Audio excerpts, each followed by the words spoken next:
Okay.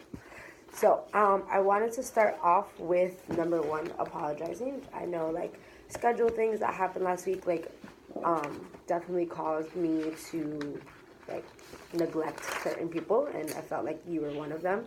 So, I apologize, especially because I know feedback is super important to you. Yeah.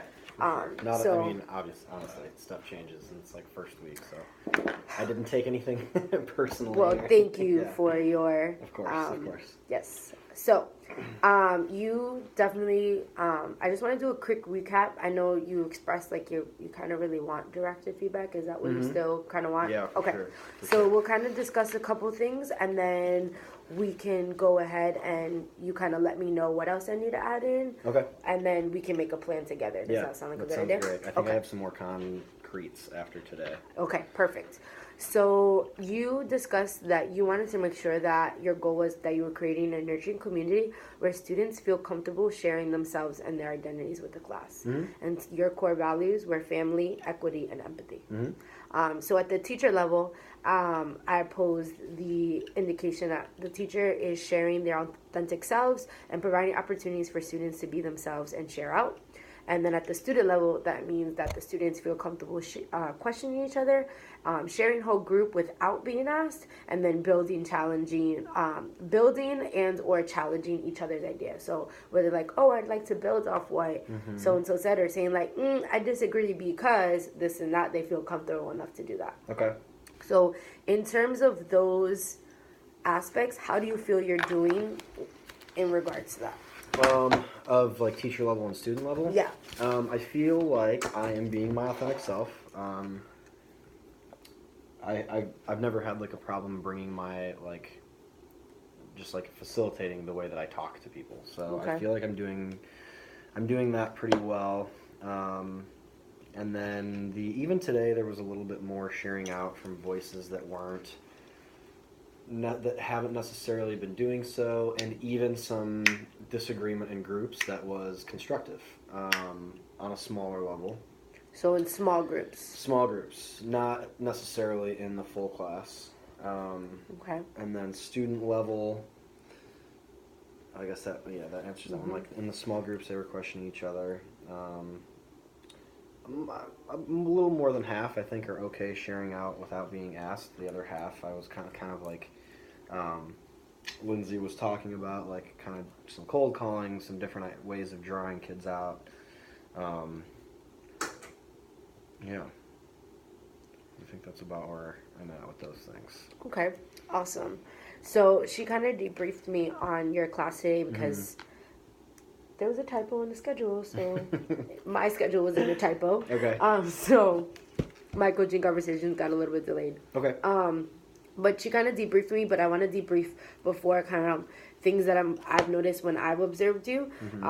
You have a really engaging presence. I think like you are super great with the kids. You have that teacher voice. You know, again, you are your true authentic self, and you bring that life and that energy to the classroom. So I think it's like super great. You have built off connections. So you were like bringing things back from the day before, like always making that connection. And I think that's really important so that students understand that like everything kind of builds, and so everything has meaning. So it's not like, okay, today's a new lesson and I don't need to remember what I did yesterday. And so I love that you're like connecting it, because in science I think that's just so important, to keep revisiting those ideas. Okay. Student-centered directions would transition into the next activity. So your centered directions were very clear when you were transitioning to that new thing, and you were good. That time I remember, like especially in the beginning, that starting 7, you had the starting 7. Like you gave them the appropriate amount of time to do their work, and you kept that pacing. I loved your CFUs. Like you'd be like, oh, let me get a thumbs up if everybody gets it. Just making sure. I know you did Fist to 5 today. Yep, I've done said? Fist to 5 a couple times, and I'm like, when I have no idea if it's landing or not, and like, I feel like I'm getting some like dumbfounded stares, and some kids that are like, yeah, let's keep going. So. And what do you do? What's your follow up if you notice Like, how do you go about addressing those? It depends. If there's a lot of low numbers, then I'll ask somebody. I'll like cold call or like ask for somebody who's a 2 or lower, a 2 or a 1 to share out why they feel that way. And then that's if there's a lot. And if there's not many, then I'll say like, okay, like I see that you're showing me a 2 or a 1. I'll check in with you in a second if there's not as many. Like, so when we get to the activity, I'll circle back to them and be like, what were you missing? What did you have a hard time understanding? Okay, that's awesome. So being intentional about that. Okay, For cool. sure, yeah. I think that's important because if you're just telling them to throw out a 1 and then you don't come see them, it's like, what? Exactly. So that was great. Okay, so we have intention there, which is great. Student voice. You were really good in the lesson that I observed.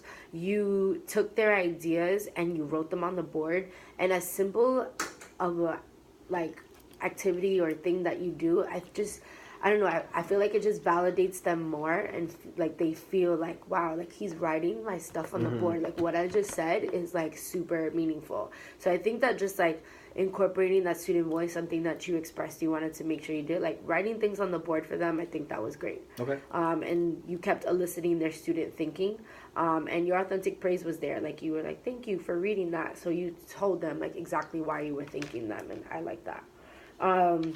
Some of the things that I think you're gonna agree on me for opportunities was definitely the pacing. Yeah. For sure, I know. Even Lindsay kind of expressed that the pacing thing, and I think you've even expressed like my pacing is just like continuing. Yeah, and I think I'm trying to figure out what's causing that. So I'm like, when I know that I'm behind, I'm trying to make like mental notes of like, why am I behind? Why am I behind? And today I think I found like the crux of that. So, or like just a big causation of it. And what do you think that causation is? I feel like I have a class, and this is, I'm appreciative that this is probably going to be a very accurate representation of my classroom in the fall, but I feel like my class is on one of two levels. There's nobody that's in between. They're either 100% understand it or they 100% don't. You mean the content? Yep. Like they're either with me or they're very with me or they're very not. And I'm trying to find that middle ground of like, all right, keep pace because I know we have a lot to get through today, but also like the kids that are getting left behind they're getting left all the way behind. They're the kids that when I'm giving them an individual activity, if I don't follow up with them, they won't write anything on the paper. Or when I do follow up with them, they can't explain anything that we're doing like at that time. And I think part of that is because we added kids every day last week, so kids are all coming in at a different point, which is fine.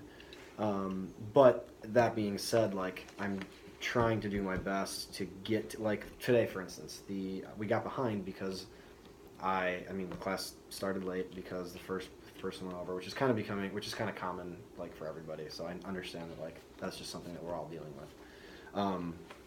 But then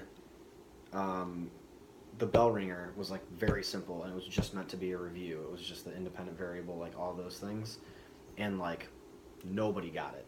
Even the kids that have been like very on top of things, nobody understood any of it. So I tried to take that opportunity to be like, all right, fine, we're all in the same similar place here. Let's go through it together. So we took 15 minutes on the bell ringer to go through that together to identify those things until I had the O's. Like I could verbally and visually see the kids getting on board with it. Okay. And to me, like I understand this is something that I'm going to have to really find a balance of, but to me that was more important to continue to the next part of the lesson than it was to just plow through and do something brand new when I don't even have 3/4 of the class in the first place. So, and that's been pretty consistent. If they are not getting something, I stay there until I get all of them or most of them, and then check in individually. And that's something that I think I need help with. Like, I need some guidance around. What's the importance? Yep. Okay, awesome. I like this challenge. Okay. So I definitely want to affirm you in validating the importance of like not moving on if like they don't even get this far. Like, how am I supposed to move on? I know that is something that I struggle with this sometimes as a teacher, because it's like, especially if the ideas build on top of each other, you can't really move on. I think you personally made a good move in that moment. I think just for the rest of that, as soon as that decision was made, then there has to be a thought in my head like, okay, well, what's really important in this lesson going forward for the amount of time that I have that I need to get through. So some things I thought about for pacing, I know we talked about probing. One is being conscious. So I wrote it down of being conscious of the probes that I'm going to give, and that means like being intentional in my lesson plan. So like I don't need to probe every single little thing. Like, what's an observation? Great, give authentic praise to like you being able to tell me what's an observation, and then like moving on. Like me asking, well, why do you think it's an observation? And I'm just using this as an example. Like that's not necessary. Sure. So probing with the instructional goal in mind, and like I think what's important here is like when I'm going through my lesson, like internalizing it, and then when you actually are writing, is like literally creating those questions and putting them in your lesson plan, and maybe even on an index card for when you're in class, so you know those points in time. Like I made these questions because they're aligned with my instructional goal, so like these are purposeful. Like that way I know. I would also advise when probing to limit student sharing to 3 to 5 responses. Okay. So for sure, something that, and I thought about this idea based off you guys actually like DI sessions and sessions that I sit in. Like I notice whoever's facilitating your sessions, like they have a couple people, but it's not like everyone who raised their hand gets to go ahead and volunteer. And I know it's important that our kids have that voice, but limiting 3 to 5 and just every time you're probing, picking a different set of 3 to 5 kids. Does that help you? Yeah, definitely. Okay. So 3 to 5 kids, and then if you have 5 probing questions, right, and you're calling on 3 new people for every question, that's 15 different voices that were just heard. And so I think that's super awesome. I think sometimes too I try to draw my probing questions from the response that they give. Like if I know they can get more, there was an example today where somebody said something and I was like, yes, tell me a little bit more. Okay, why do you think that? All right, so your reasoning behind, like it was just walking them through the CER, like what is your claim? Okay, and why do you think that? And she gave me the reasoning and I was like, okay, so that's the reason why you think this, but what did you see? And I just like gave her, that specific student, 3 or 4 chances to like extrapolate like more. So I think yes, being aware of that, of how many, like not like I don't want to say like a quota of questions, but almost like keeping a number in mind so that I can keep the pace moving. Something you can even do in terms of that, so that you can hold your whole entire class accountable, is when that student makes that claim, posing the question of where you said, can you go a little bit deeper? Brittany, do you agree or disagree with what was said? Can you go a little deeper why you agree or why you disagree with that choice? That way we're opening up the discussion, because sometimes, and this is natural, right? When we're in front of the class, our students are comfortable speaking with us, but they're not speaking to the class, and then that's when we get like the noisy side talk. Because if they're not getting the attention, they're not speaking, then they're not learning, and then maybe that time when you said you're having this issue of pacing because 100 are not understanding, maybe opening up those things and putting it on other students to engage might even help with their pacing, because of the fact that now they have to listen, so you're going to have less of this. Right. Does that seem like it could probably? Yeah, I've definitely even tried to start being cognizant of that too, and like working that into, or trying to, where I can. But yeah, no, that definitely. So what I'm putting here is just probing students, 3 to 5 students share as the solution here for 1. And then what I also am going to put as a solution is posing, I don't think posing is the correct word, but no, I see where you're going. Posing / building peer responses. Yeah, okay. Basically meaning like whatever one kid says, instead of you affirming it, posing it on the students to make sure they're engaged. That way you can avoid this whole entire thing of having to go back.